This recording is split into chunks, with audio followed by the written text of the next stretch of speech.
అడగందే అమ్మాయిన బోవెట్టదంటారు కానీ మనోళ్ళు మాత్రం అడగకుండానే ఆకాశం దిక్కు చూసుకుంటా పెద్ద ప్లానే వేస్తురులా.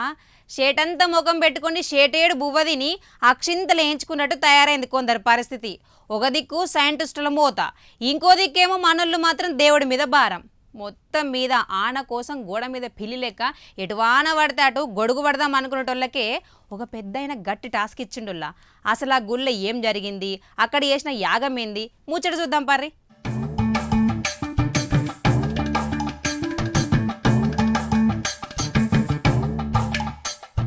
కాకతీయుల కాలం నాటి భద్రకాళి సమేత కొత్తకొండ వీరభద్రస్వామి అంటే మామూలు దేవుడు కాదుల్లా.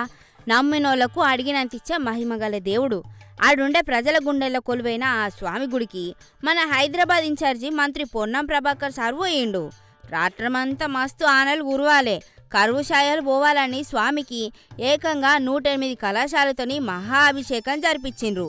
వరుణయాగం యజ్ఞయాగాలు చేసుకుంటా యావత్ తెలంగాణ ప్రజల పాడి పంటలతోని ఆయురారోగ్యాలతో ఉండాలని ఆ దేవుణ్ణి మనసారా కోరుకున్నారు.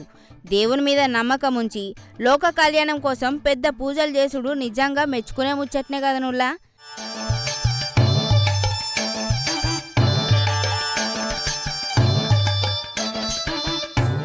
తినడానికి తిండి లేదు గాని మీసాలకు సంపెంగ నూనె కావాలన్నట్టున్నది మన సైంటిస్టుల వ్యవహారం.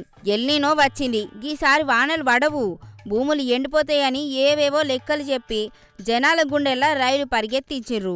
చెవిటోను ముందు శంఖమూదినట్టు వాళ్ళ సోది సూత్రాలు ఈని ఇసిగిపోయిన మంత్రి సారు సైన్స్ పక్కన పెట్టి సామి పాదాలు పట్టుకున్నాడు. శాస్త్రవేత్తలు ఏదేదో చెప్తే మన సమాజం మాత్రం భగవంతుడి మీద నమ్మకంతోనే నడుస్తుంది.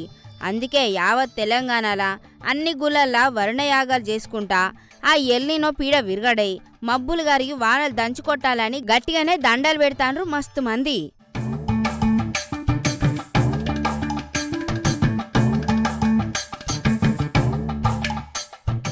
ఇక పూజలు చేసుడు మంచిగానే ఉన్నది కానీ అంగట్లన్నున్నా అల్లున్నోట్ల శనున్నదన్నట్టు మన ఆఫీసర్లు కొంతమంది నేతల తీరు.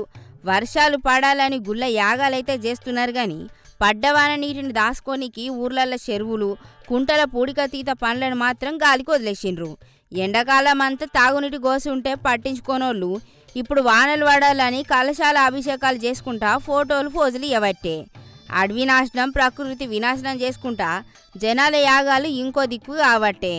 ఈ గిట్ల చాలా మంది పెద్దసార్లేమో హైదరాబాద్ బోనాల పండుగని అమ్మవార్లకు మొక్కితే లోకల్ లీడర్లు మాత్రం వాన నీరు డ్రైనేజీలలో కలవకుండా చూసే తెలివిలేక చేతులు ఎత్తేసిండ్రు. దేవుడు కరుణించి వానలు కురిపించినా దాన్ని వాడుకునే తెలివి మనోళ్ళకి ఎప్పుడొస్తుందో ఆ వీరభద్రస్వామికే ఎరక కావాలిగా.